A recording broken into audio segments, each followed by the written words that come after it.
दोस्तों, एक लड़का अपने परिवार के साथ रह रहा था।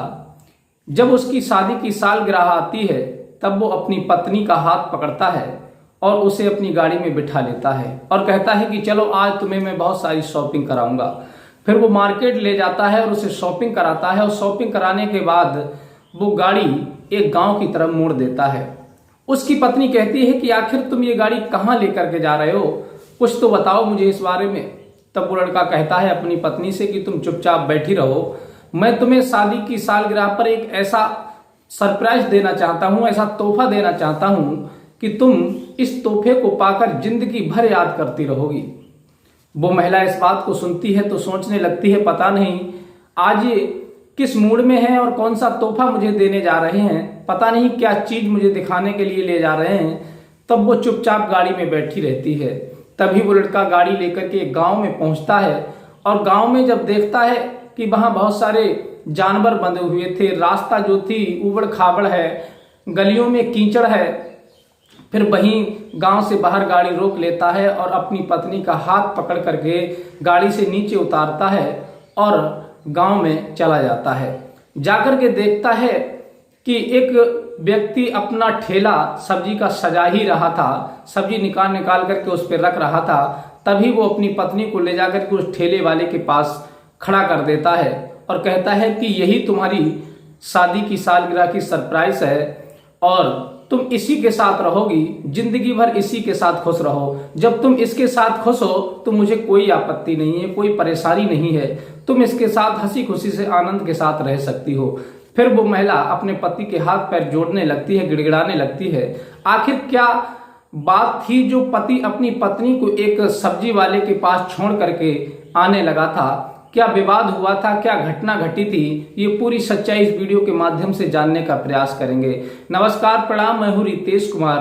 दरअसल आज की जो सच्ची घटना मैं आपको सुनाने के लिए जा रहा हूं, ये सच्ची घटना लखनऊ की है। लखनऊ में एक साधारण सा परिवार था जिसमें लड़का पिंटू नाम का अपने माँ बाप के साथ रहता था और समय के चलते पिंटू के माँ बाप का देहांत हो जाता है। पिंटू अकेला रह जाता है और फिर वो अपने चाचा चाची के पास रहने लगता है क्योंकि वो छोटा होता है। उसके चाचा चाची, उनके भी कोई संतान नहीं थी, तब वो उसे ही अपनी संतान समझ करके पालने लगते हैं, उसका लाल पालन करने लगते हैं। बड़े आनंद के साथ समय बीतता है और उस बच्चे को वो अच्छी तरह से पढ़ाते लिखाते हैं। फिर वो लड़का पढ़ लिख जाता है। जब वो इंजीनियरिंग कोर्स कर लेता है काफी समय के बाद, तब वो एक फैक्ट्री में उसकी जॉब लग जाती है, कंपनी में, और वो अच्छी खासी सैलरी उस कंपनी में प्राप्त करता है। जो उसके चाचा चाची थे वो उनसे चाचा चाची नहीं कहता था, उनसे माता पिता कहता था। अब वो भी इस बात को लेकर के बड़े खुश थे कि हमारे चलो कोई संतान नहीं है तो कम से कम हमारा ये बच्चा जो है हमसे माँ बाप कह रहा है, हमारा नाम रोशन करेगा क्योंकि इसकी नौकरी भी लग चुकी है। इस बारे में वो बड़ा खुश रहते हैं ये सोच करके कि ये लड़का हमसे जो व्यवहार कर रहा है वो अपनी संतान भी ऐसा नहीं कर पाएगी। वो इतनी देख रेख अपनी चाचा चाची की करता था और माँ बाप कहता था। बड़े खुश हैं। जब वो काफी समय जॉब करते हो जाती है तब उसके जो चाचा चाची थे वो कहते हैं कि बेटा पिंटू, अब हमें लगता है कि तुम्हारी नौकरी भी लग गई है, अब तुम्हें शादी की जरूरत है। तुम्हारी शादी हो जाएगी तो बहू घर में आएगी तो अच्छी तरह से घर की जिम्मेदारी संभाल लेगी और हमें भी कोई दिक्कत नहीं है। तब वो कहता है, पिंटू आप तो माँ बाप हैं और माँ बाप का फैसला तो सिरोधारी होता है। आप जो फैसला करेंगे, जो निर्णय लेंगे वो मुझे स्वीकार है। आप शादी करना चाहते हैं तो कर दीजिए, आपका अधिकार है। ये बात सुन करके वो और ज्यादा खुश दोनों हो जाते हैं, भावुक हो जाते हैं, आंखों में आंसू आ जाते हैं कि ये बच्चा कितना हमसे स्नेह करता है, कितना प्यार करता है। हो सकता है कि किसी की सगी औलाद भी ऐसे शब्द ना कह पाए जो ये बच्चा कह रहा है। ये सुनकर के वो बड़े खुश हो जाते हैं, गदगद हो जाते हैं और फिर उसके लिए एक रिश्ता तलाश करने लगते हैं। तभी कुछ दूर एक गांव से एक रिश्ता आ जाता है और जिस लड़की का नाम आरती था, वो आरती जो थी देखने में काफी खूबसूरत थी, पढ़ी लिखी थी, लेकिन कहते हैं ना कि इंसान खूबसूरत होने के साथ साथ और पढ़ी लिखी होने के साथ साथ उसके अंदर आचार विचार भी होना बहुत जरूरी होता है। पढ़ा लिखा इंसान हो और उसके अंदर आचार विचार ना हो, खूबसूरत हो लेकिन उसके अंदर संस्कार ना हो, तो ना तो वो खूबसूरती किसी काम की रहती है और ना ही उसकी पढ़ाई लिखाई किसी काम की रहती है। इसलिए इंसान खूबसूरती के साथ साथ उसके अंदर आचार विचार भी होने चाहिए, संस्कार भी होने चाहिए, तभी वो समाज में चमकता है। अगर खूबसूरती है तब भी नहीं चमकेगा और पढ़ाई लिखाई है तब भी नहीं चमकेगा। दोनों चीजें बहुत जिंदगी में मायने रखती हैं।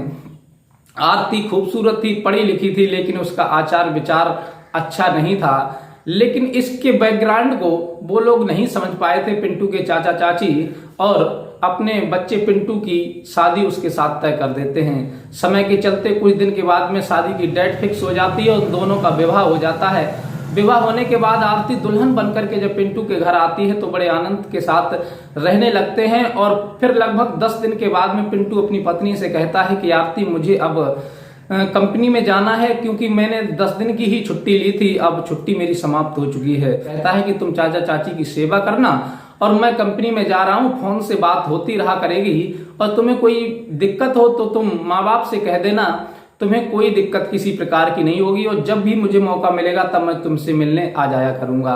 ये कह करके वो चला जाता है। लेकिन कुछ दिन के बाद में उसकी पत्नी जो थी वो पिंटू से कहती है कि देखो, तुम बाहर रहते हो, मुझे यहाँ अच्छा नहीं लगता, मैं तो तुम्हारे साथ चल करके वहीं कंपनी में रहूंगी, जहां भी तुम्हारा रूम है उस रूम पर रहूंगी।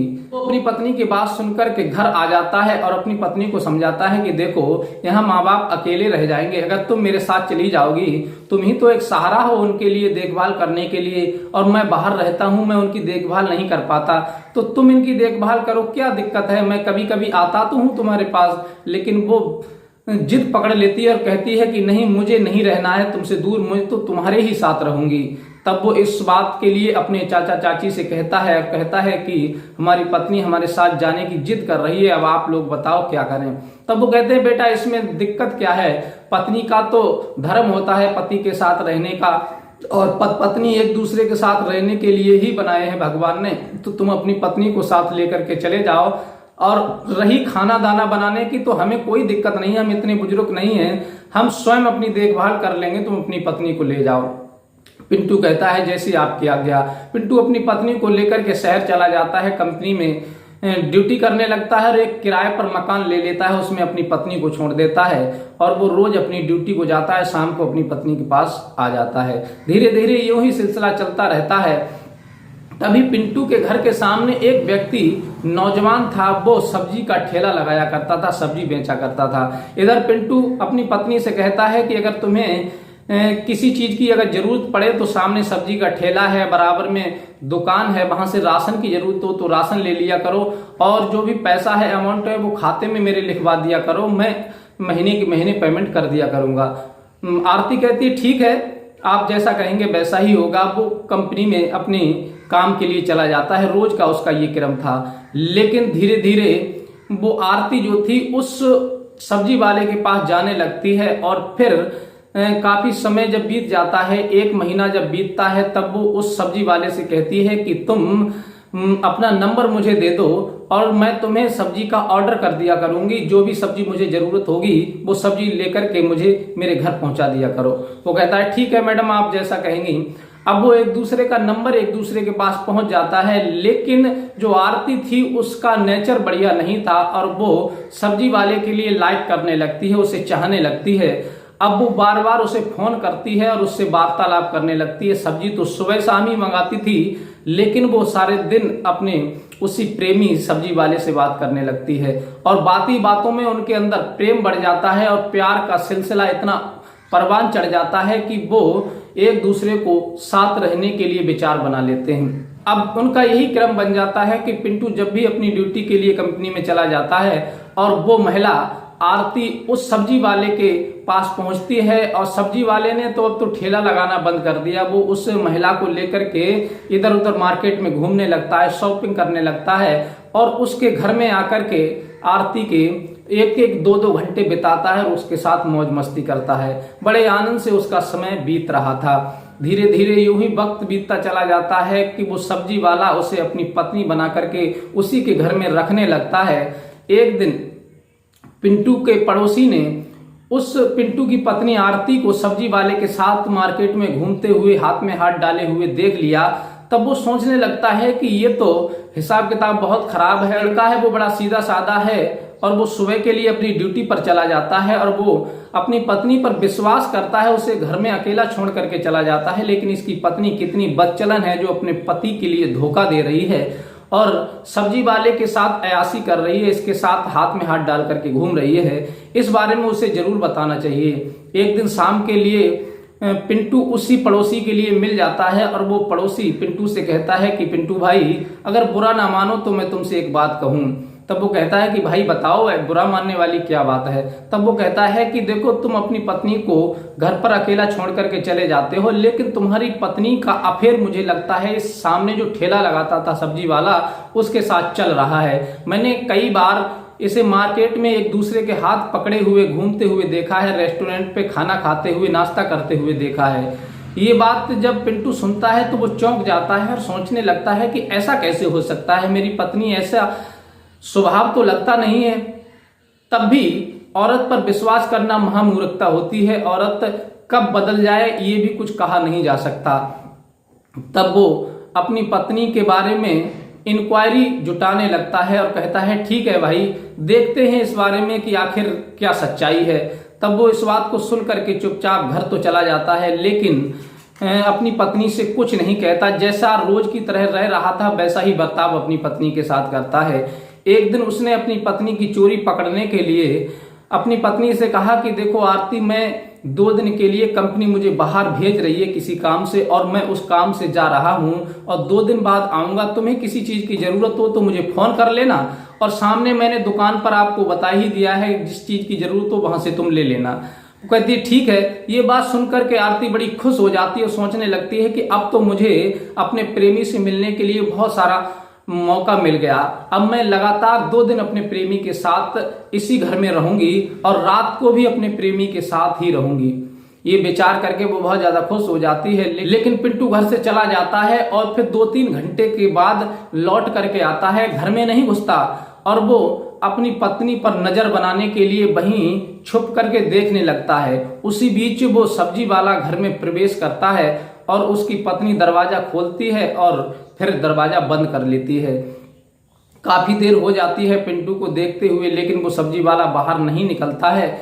तब वो सोचने लगता है कि मुझे जरूर कुछ ना कुछ गड़बड़ लग रहा है जो मेरे पड़ोसी ने बताया। तो कम से कम 2 घंटे के बाद वो अपनी डोर बेल बजाता है दरवाजे की। तब उसकी पत्नी निकल करके आती है और दरवाजा जैसे खोलती है तो अपने पति पिंटू को सामने देखती है तो उसके होश उड़ जाते हैं, उसका चेहरा उतर जाता है, घबरा जाती है कि आखिर तुम तो 2 दिन बाद आने के लिए कह रहे थे, एकदम से कैसे आ गए। तब वो कहता है कि कंपनी ने जिस प्रोजेक्ट के लिए मुझे बाहर भेज रही थी वो प्रोजेक्ट कैंसिल हो गया है, डील कैंसिल हो गई है। अब अगले हफ्ते इसकी डील होगी तब जाना पड़ेगा। तब वो बहुत ज्यादा घबरा जाती है। उन दोनों की वार्तालाप सुनकर के वो सब्जी वाला जो था वो वहीं छुप जाता है, उसी पर्दे के पीछे खिड़की के पास जाकर के छुप जाता है। लेकिन उसकी नजर जो थी उस सब्जी वाले के पैरों पर पड़ जाती है पिंटू की। तब पिंटू जाकर के बैठ जाता है और अपनी पत्नी से कहता है कोई बात नहीं, ऐसा करो, अब मुझे छुट्टी भी मिल गई है, मैं 2 दिन काम पर भी नहीं जाऊंगा, घर पर रहूंगा, लेकिन खाना बनाओ। तब हम तीनों लोग बैठ करके खाना खाते हैं। वो कहती है कि तीनों लोग कौन है? हम तुम 2 ही लोग तो हैं, लेकिन 3 लोग कहां से आ गए? तुम्हारे पास तो कोई तुम्हारा दोस्त भी नहीं है तुम्हारे साथ। तब वो कहता है नहीं, मेरा दोस्त कोई नहीं है, लेकिन तुम्हारा दोस्त जरूर है। एक मैं हूं, एक तुम हो, एक तुम्हारा प्रेमी है जो सब्जी वाला, जो उस खिड़की के पास पर्दे के पीछे छुपा हुआ है। मैंने सब कुछ देख लिया है। लेकिन वो अपनी पत्नी से कुछ नहीं कहता। ये बात अपने पति के मुंह से सुनकर के आरती बहुत ज्यादा चौंक जाती है, घबरा जाती है कि पता नहीं अब क्या होने वाला है और ये मेरे साथ क्या करेगा। तब वो कुछ नहीं कहता, अपनी पत्नी से बड़े शांत स्वभाव से रहता है और फिर खाना बनाती है। वो खाना बनाने के बाद में उस व्यक्ति से कहती है कि फिर वो खाना बनाती है। तब पिंटू वहीं बैठ जाता है और कहता है कि 3 थाली में खाना परोस करके लाओ। तब वो 3 थालियों में खाना परोस करके लाती है और स्वयं बैठती है और उस सब्जी वाले को पिंटू आवाज लगाता है कि भाई साहब बाहर निकल आओ, मैंने सब कुछ देख लिया है, छुपने की या डरने की कोई जरूरत नहीं है, मैं तुमसे कुछ नहीं कहूंगा। वो व्यक्ति निकल तो आता है, लेकिन शर्म की वजह से अपनी नजरें पिंटू से नहीं मिला पाता और फिर वो पिंटू के रोकने पर भी नहीं रुकता और फिर वो वहां से भाग जाता है। लेकिन पिंटू ने उसकी सारी जानकारी पहले ही प्राप्त कर ली थी, ये कहाँ का रहने वाला है और कितनी दूर इसका गांव है, सब कुछ जानकारी पिंटू के पास थी। इसी प्रकार से पिंटू अपनी पत्नी से कुछ नहीं कहता। धीरे धीरे यूं ही वक्त बीतता चला जाता है। पिंटू की शादी की सालगिरह आ जाती है। तब पिंटू अपनी पत्नी से कहता है कि अब सालगिरह आने वाली है कि चलो हम तुम्हारे लिए शॉपिंग करा के लाते हैं।